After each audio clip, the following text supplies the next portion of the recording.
Yan, ito mga kamaster ay yung fuse ng ating fan motor 7.1 amperes. Pwede ba natin palitan ng ganitong fuse kasi walang available ngayon eh. Ayan.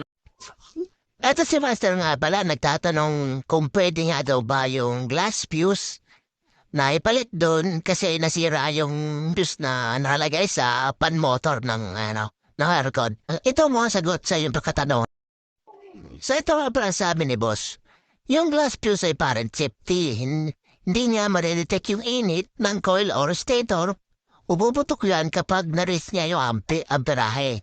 Pero yung init ng motor, hindi niya madedetect para mag-trip siya. Iba talaga yung thermal fuse. Yan yung standard para sa electric fan, yung thermal fuse. Dual purpose, dual purpose, amp at temperature. Ang nakikita ko, for ad lang kapwa technician. Yun. Nasabi niya. Ito ba sabi ng isang master natin? Thermal fuse. Dapat yan, boss. Wag yan. So ito ba ang sabi ng isa nating kamaster? Para sa akin, hindi talaga yan pwede kamaster. Meron pa dito, boss, no need bubuksan yan, motor.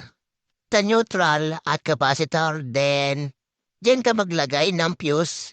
Simple lang yan, boss. So ito pa ang sabi ng isa nating kamaster. Pwede sa lang ilagay, pero ilagay mo sa fuse housing para safe, boss. So yan ang sabi natin mga master.